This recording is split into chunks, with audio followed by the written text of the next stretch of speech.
looking to take a 3-1 lead, but it's Indiana with an 89-87 lead. Brian Shaw, who hobbled off earlier this fourth quarter, is back on. He'll inbound. 28-14 seconds remaining in the fourth. 20 on the shot clock. They are on their feet at Market Square Arena. Hardaway once again guarded by McKee. Hardaway for Turner. Hardaway taking the clock. Backs it up to go now against Dale Davis. Here's Brian Shaw for three.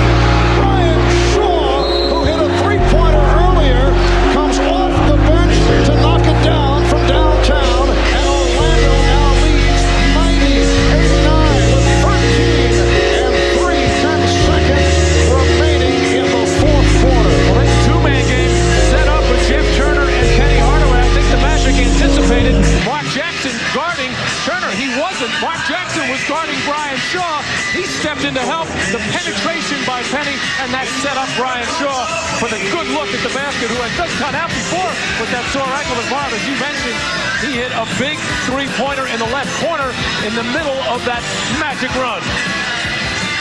So Brian Shaw with 6 of his 7 points here in the fourth. Back after this from your local station. That man, Brian Shaw, signed as a free agent by Orlando after 2.5 years with Miami. Originally a first-round pick of the Celtics back in '88. The three-pointer giving the Magic a 1-point lead. Orlando taking the delay of game to check out the Indiana alignment. 13 and 3/10 seconds to go in this fourth quarter, and Derek McKee will throw in. Pacers have had success going inside to Rick Smits. The last time they did it, the Magic left Tree Rollins alone with him. Indiana has 1 timeout left. They had some trouble getting it in. Down to 10 seconds.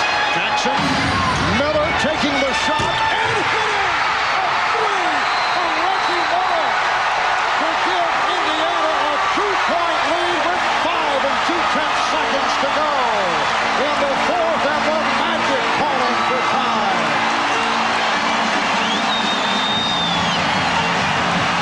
Reggie Miller, who has been struggling in the fourth quarter, 1 for 5 prior to this. Well, looked like a high screen roll with Smith. Mark Jackson forced to go the other way, and fortunately for Indiana, it was towards their best clutch shooter as Reggie Miller and Brian Shaw dueling three-pointers, and a screen there by Dale Davis was the one that freed up Reggie Miller. That looked like the play that Indiana wanted.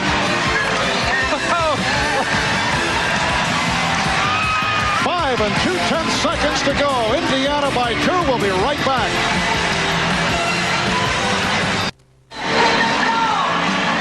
Well, there you see the situation, but with Shaquille O'Neal fouled out, Horace Grant fouled out, the Magic have to be thinking three-point shot here. Take their chances, try to get the win now, although they would take a 2 on the follow-up and take their chances in overtime, but I'm not sure. And 2/10 seconds to go. The Pacers, 92. The Magic, 90. And it looks like Dennis Scott will be the inbound passer, and that is usually the man that will bust wide open with 5 seconds to go in the fourth quarter. Scott throwing in from near midcourt. Brian Shaw with a three-pointer to give Orlando the lead. Reggie Miller answering with a 3 to give Indiana the lead. Delay of game taken by Miller. Larry Brown able to check things out. Now telling Miller to drop off Scott. Hardaway down to 3. Here is the three-pointer. Yes! With 1 and 3/10 seconds to go. Anthony Hardaway hits the 3. An amazing finish here at Market Square Arena. Indiana now calls for the time, and Coach Guokas right on target. Well, everybody for the 3. Everybody on the floor for Orlando capable of knocking a three-point shot down. It was clearly set up. Get the ball to Penny and see what he could create.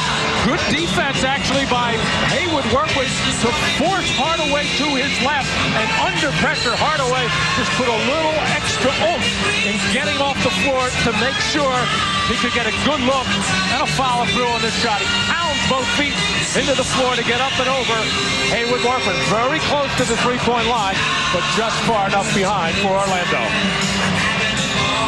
What spectacular clutch shooting by both clubs.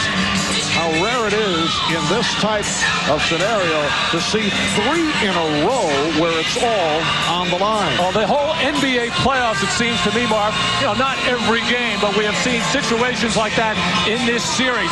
Let's take one more look and watch the right foot of Penny Hardaway, and about 3 inches behind that line.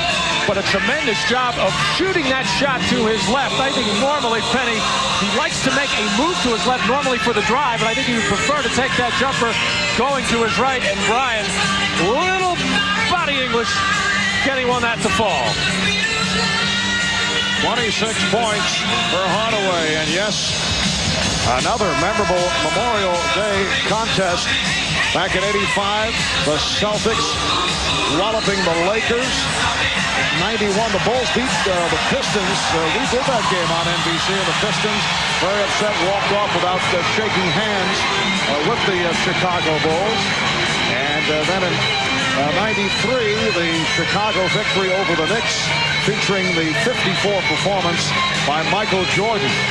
Well, this one will be remembered for some time.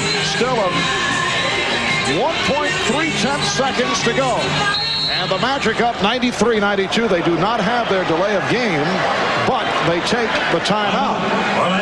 So Brian Hill want to check things over as to how Indiana would play. And now both clubs have used all their timeouts. And we will take another break. Back in Indianapolis in a moment. Orlando with the 1-point lead. You see 1 3/10 seconds remaining. Both clubs have used all their timeouts. Indiana hanging back in the huddle. The officials trying to get them to make their move back onto the floor.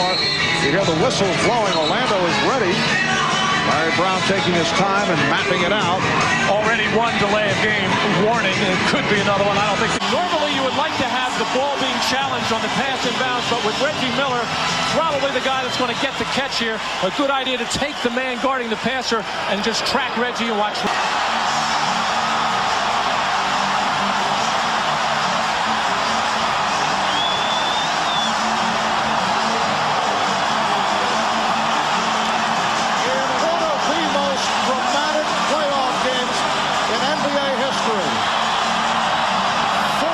Successive play.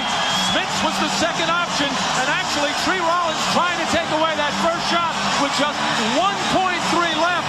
Smith able to get the fake and then the step in and the game winner as Larry Brown sitting there, calm as you can be, would say, hey, we'll take it. 4 lead changers, the final 13 seconds for the 1-point victory. And 4 consecutive clutch shots down the stretch. It ends with that man, Rick Smith, winning it at the buzzer. The series tied at 2. The Pacers 90.